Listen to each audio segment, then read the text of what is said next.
अस्सलाम वालेकुम। उम्मीद है आप सब लोग खैरियत से होंगे। आज एक और अहम वीडियो के साथ आपकी खिदमत में हाज़िर हुए हैं। आज हम बात करेंगे कि यूरिक एसिड का जो प्रॉब्लम अक्सर लोगों को उसका सामना होता है वो क्या होता है, जिसको लोग गैंठिया भी कहते हैं, हाइपर यूरिसीमिया, या इसको गाउट की बीमारी भी कहा जाता है।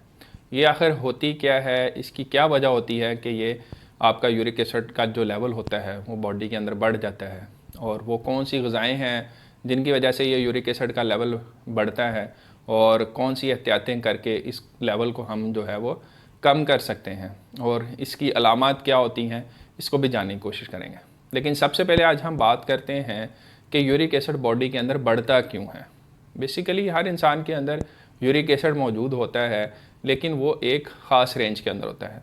मर्दों में इसकी रेंज होती है वो 3.5 से लेके 7 तक होती है, जबकि ख़वातीन के अंदर ये रेंज 2.5 से लेके तकरीबन 6 तक होती है।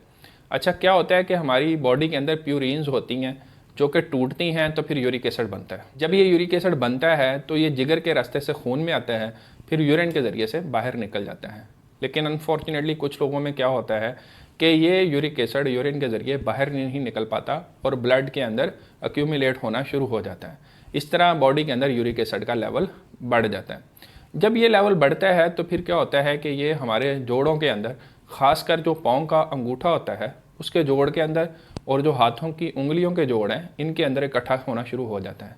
फिर क्या होता है कि इन जोड़ों की सोजश हो जाती है, इनमें दर्द होना शुरू हो जाती है, और ये रेड होना शुरू हो जाते हैं। अच्छा, तो एक वजह तो ये होगी कि बॉडी से यूरिक एसिड जो है वो बाहर नहीं निकल पाता।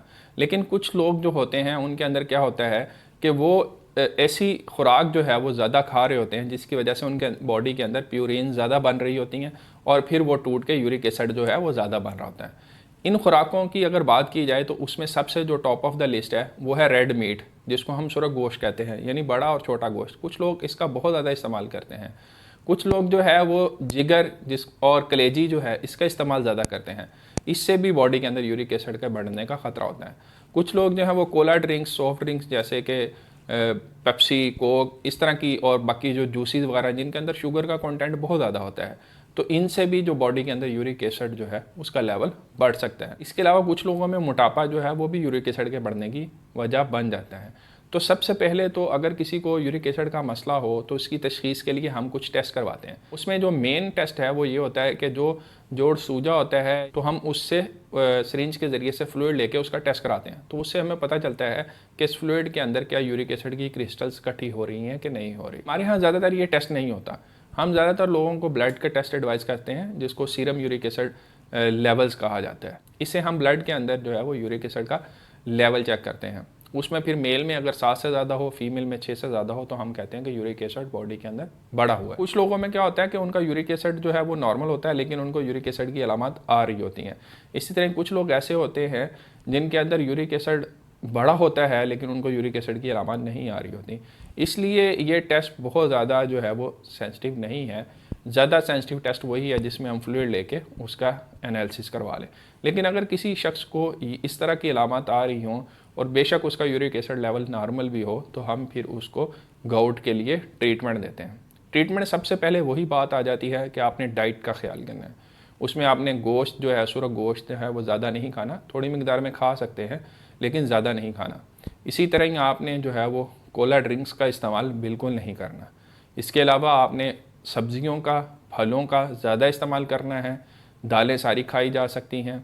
इसी तरह ही जो लो फैट मिल्क है या दही है उसका भी इस्तेमाल किया जा सकता है।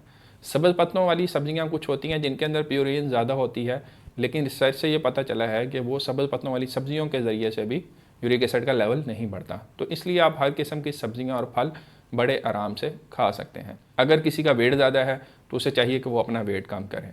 लेकिन फिर भी अगर यूरिक एसिड का लेवल ज़्यादा रहता है, पेन होती है, स्वेलिंग होती है, तो फिर उसके लिए सबसे पहले हम जो मेडिसिन देते हैं वो पेन को और स्वेलिंग को कम करने के लिए देते हैं।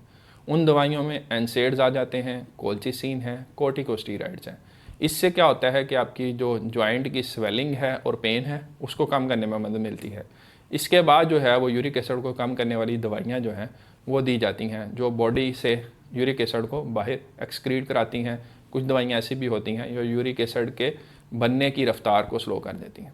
तो इस तरह से यूरिक एसिड का फिर ट्रीटमेंट किया जाता है। उम्मीद है आपको ये वीडियो पसंद आई होगी। वीडियोस को लाइक करने का, चैनल को सब्सक्राइब करने का आपका बहुत शुक्रिया।